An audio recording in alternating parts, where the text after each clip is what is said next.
La pire journée de l'histoire de la bourse américaine vient de contaminer tout l'univers crypto. Après un rapport sur l'emploi bien plus solide que prévu, qui a enterré les espoirs d'une baisse des taux, le Nasdaq a signé sa plus forte chute de points en une seule journée de son histoire et environ 1800 milliards de dollars se sont volatilisés du S&P 500.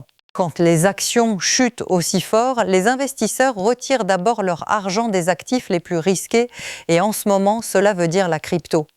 Le Bitcoin est passé sous les 60 000 dollars pour la première fois depuis 2024, plus de 50% sous son sommet d'octobre, tandis qu'Ethereum tombait à son plus bas en 13 mois. L'indice de peur et d'avidité s'est effondré à 12, un niveau de peur extrême que le marché n'atteint presque jamais. La vraie histoire, ce n'est pas que la crypto s'effondre seule, mais qu'elle est emportée par bien plus grand qu'elle.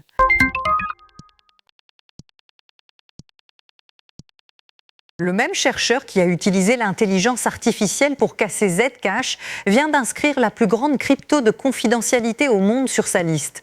Quelques jours après que sa découverte a révélé une faille permettant de contrefaire Zcash en secret et fait chuter le token de plus de 30%, il a confirmé que Monero est le prochain dans sa file d'audit. Ces cryptos reposent sur une cryptographie que leurs détenteurs jugent quasi inviolable, capable de masquer l'expéditeur, le destinataire et le montant de chaque transaction. Mais le bug de Zcash a montré que même les mathématiques les plus éprouvées peuvent cacher une erreur fatale qu'une revue assistée par l'IA détecte en quelques jours et non en années. Monero est bien plus grand et bien plus échangé que Zcash, si bien qu'une découverte similaire se propagerait à tout le secteur de la confidentialité.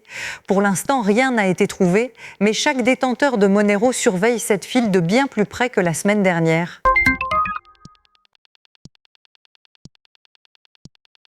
Le patron de la plus grande bourse de dérivés des États-Unis vient de qualifier le produit crypto fraîchement légalisé de catastrophe annoncée. Thierry Dufy, directeur général de CME Group, a visé les futurs perpétuels, ces paris crypto à fort levier que les régulateurs américains viennent d'autoriser au pays.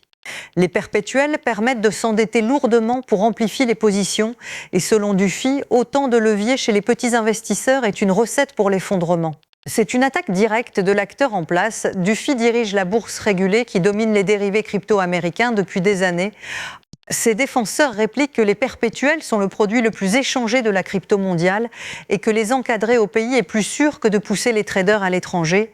Quoi qu'il en soit, l'une des voix les plus puissantes de la finance américaine vise un produit que Washington a mis des mois à autoriser, juste au moment où il démarre. Abonnez-vous maintenant.